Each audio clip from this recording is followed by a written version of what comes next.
नमस्कार प्रिय भक्तजनों, आप सभी का कहानी किस्से चैनल में हार्दिक स्वागत है। आज के वीडियो में मैं आपको सुनाऊंगी पुरुषोत्तम मास महात्म्य की कथा, अध्याय नंबर 30। तो आइए कथा को पूरा जरूर सुनते हैं।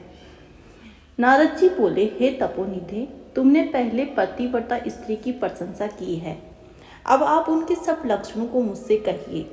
तब सूत जी बोले, हे पृथ्वी के देवता ब्राह्मणों, इस प्रकार नारद मुनि के पूछने पर स्वयं प्राचीन मुनि नारायण ने पतिव्रता स्त्री के लक्षणों को कहा। श्री नारायण बोले, हे नारद सुनो, मैं पतिव्रता स्त्रियों को उत्तम व्रत को कहता हूँ। पति कुरूप हो, कुत्सित हो अथवा सुरूपवान हो, रोगी हो, व्यवहार वाला हो, पिशाच हो, क्रोधी हो, मद्यपान करने वाला हो, मूर्ख हो, मूक हो, अंधा हो या फिर बधिर हो, भयंकर हो, दरिद्र हो, कुपण हो, नितिन हो, दीन हो या फिर अन्य स्त्रियों में आसक्त हो, परंतु सती स्त्री सदा वाणी शरीर कर्म से पति को देवता के समान पूजन करे। कभी भी स्त्री अपने पति के साथ कठोर व्यवहार नहीं करे।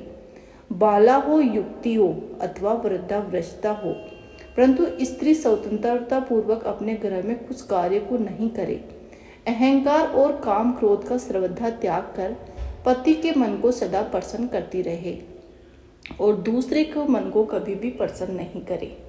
जो स्त्री दूसरे पुरुष से कामना सहित देखी जाने पर, प्रिय वचनों से प्रलोभन देने पर अथवा जन समुदाय में स्पर्श होने पर विकार को प्राप्त नहीं होती है, तो स्त्रियों के शरीर में जितने रोम होते हैं उतने हजार वर्ष तक ये स्त्री स्वर्ग में वास करती है।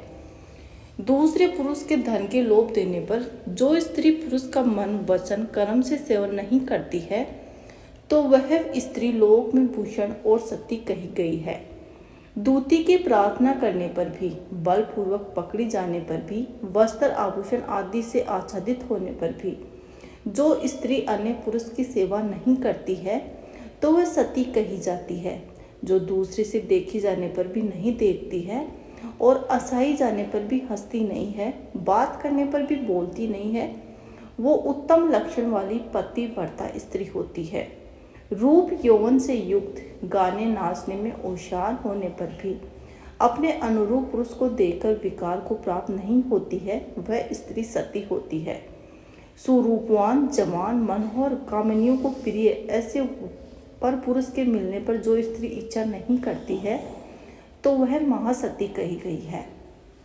पतिव्रता स्त्रियों में पति के सिवा दूसरा देवता, मनुष्य, गंधर्व को प्रिय नहीं होता, इसलिए स्त्री अपने पति का अप्रिय कभी नहीं करे। जो पति के भोजन करने पर भोजन करती है, दुखित होने पर दुखित होती है, पति के प्रसन्न होने पर पत्नी प्रसन्न होती है, परदेश जाने पर मैला वस्त्र को पहनती है, जो पति के सो जाने पर सोती है और पहले जागती है, पति के मरने पर अग्नि में प्रवेश करती है और दूसरे चित्त से नहीं चाहती है कि पतिव्रता स्त्री है।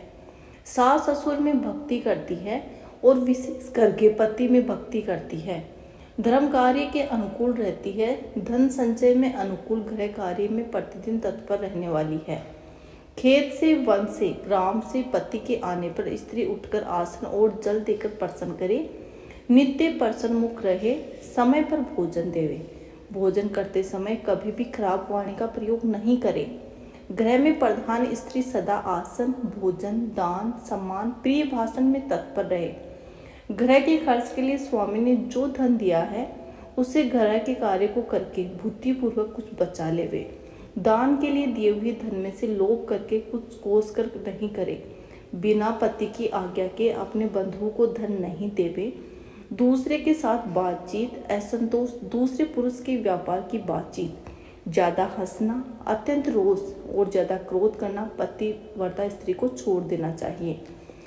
पति जिस वस्तु का पान नहीं करता, जिस वस्तु को नहीं खाता, जिस वस्तु का भोजन नहीं करता, उन सब वस्तुओं का पतिव्रती स्त्री भी त्याग करे।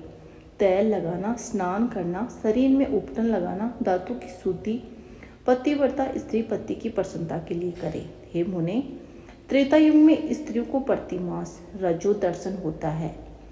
उस दिन से 3 दिन तक त्याग कर गृह कार्य के लिए शुद्ध होती है। प्रथम दिन चांडाली है, दूसरे दिन ब्रह्मघातिनी है, तीसरे दिन रजकी है। और चौथे दिन शुद्ध होती है।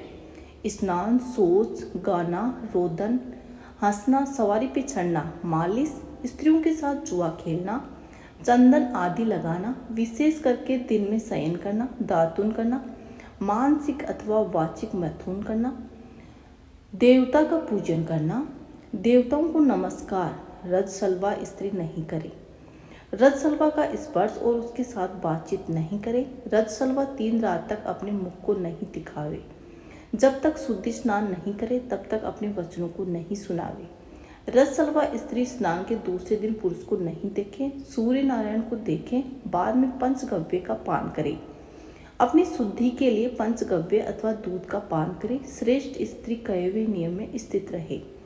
यदि स्त्री गर्भवती हो जाए तो नियम में तत्पर रहे, वस्त्र, आभूषण, अलंकार आदि से अलंकार रहे और पति के प्रिय करने में यत्न पूर्वक तत्पर रहे, प्रसन्नता मुख रहे और धर्म में तत्पर रहे और शुद्ध रहे, अपनी रक्षा से विभूषित रहे और वास्तु पूजन में तत्पर रहे, खराब स्त्रियों के साथ बातचीत ना करे, सूप की हवा शरीर में नहीं लगे, मर्द अवस्था आदि का संघर्ष, दूसरे के यहाँ भोजन गर्भवती स्त्री को नहीं करना चाहिए, भद्दी चीज को नहीं देखे, भयंकर कथा को कभी नहीं सुने, गरिष्ठ और अत्यंत उष्ण क्रोध भोजन नहीं करें, अजीर्ण न हो ऐसा भोजन करें। इस विधि में रहने पर पतिव्रता स्त्री श्रेष्ठ पुत्र को प्राप्त करती है, अन्यथा गर्भ गिर जाए अथवा स्तंभन हो जाए। अपने गुणों से हीन दूसरी सोच की निंदा नहीं करें, ईर्ष्या, राग से होने वाले मत्सरता आदि के होने पर भी शोध स्त्री परस्पर अप्रिय वचन नहीं कहे, दूसरे के नाम का गान न करे और दूसरे की प्रशंसा नहीं करे, पति के दूर वास नहीं करे किंतु पति के समीप में वास करे और पति के कहे हुए स्थान में पृथ्वी पर पति के सामने मुख करके वास करें, स्वतंत्रता पूर्वक दिशाओं को न देखें और पुरुष को नहीं देखें, विलास पूर्वक पति के मुख कमल को देखें, पति के कहे जाने वाली कथा का आदर पूर्वक स्त्री का श्रवण करना चाहिए, पति के भाषण के समय स्वयं स्त्री बातचीत नहीं करे, रति से उत्कंठा वाली स्त्री पति के बुलाने पर शीघ्र रति स्थान को जाए और पति के उत्साह पूर्वक गाने के साथ स्त्री प्रसन्न चित्त से श्रवण करे, गाते हुए पति को देखकर स्त्री आनंद में मगन हो जावे, पति के समीप चंचल चित्त से व्याकुल हो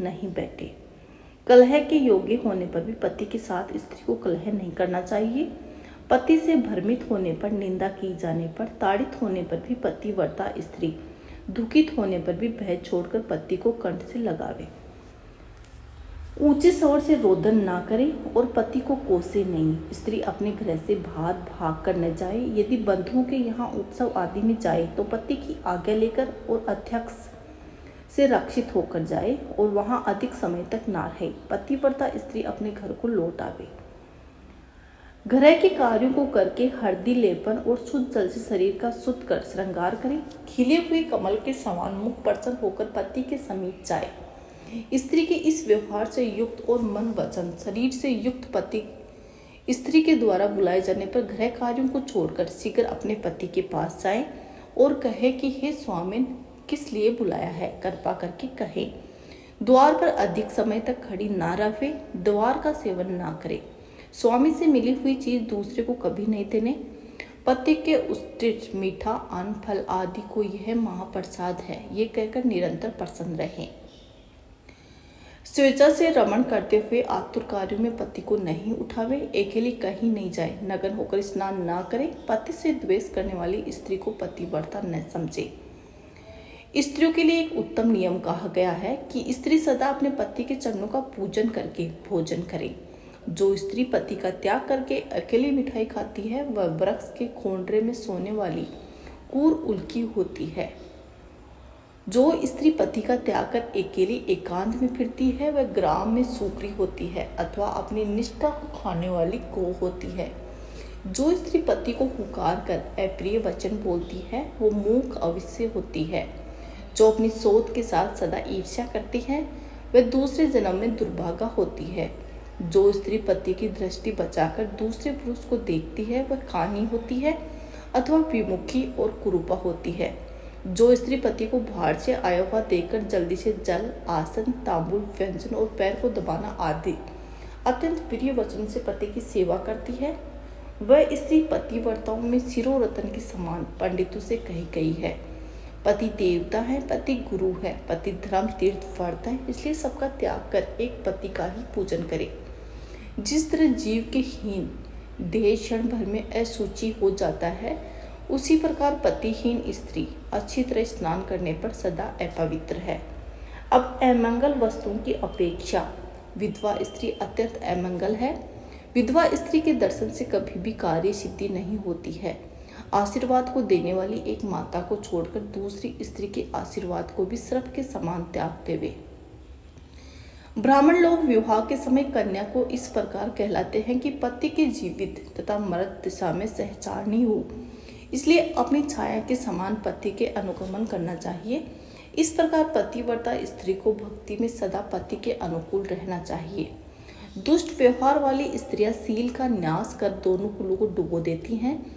इस पर लोक तथा परलोक में दुखित रहती हैं। यदि दैववश पति के पीछे पति का अनुगमन नहीं करती हैं तो उस दिशा में भी सील की रक्षा करनी चाहिए, क्योंकि सील को तोड़ने से नरकामिनी होती है। स्त्री दोष से पिता और पति स्वर्ग में गिर जाते हैं। स्त्री का कबीरी बंधन पति के बंधन के लिए होता है। श्री नारायण बोले, लोकों में तथा देवताओं में पति के समान कोई देवता नहीं है।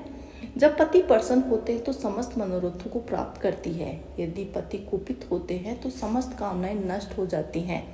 उस पति के संतान विविध प्रकार के भोग, सैया, आसन, अद्भुत प्रकार के भोजन, वस्त्र, माला, सुगंधित पदार्थ और इस प्रकार तथा लोक लोक में विविध प्रकार के यश मिलते हैं।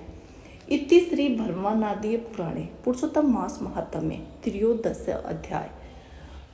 जय श्री कृष्णा। आशा करती हूँ कि दोस्तों आपको यह अध्याय जरूर पसंद आया होगा। अगर आपको ये कथा पसंद है तो कमेंट बॉक्स में अपनी राय जरूर लिखें तथा साथ ही मेरे चैनल को जरूर सब्सक्राइब करें। बोलिए श्री विष्णु भगवान की जय।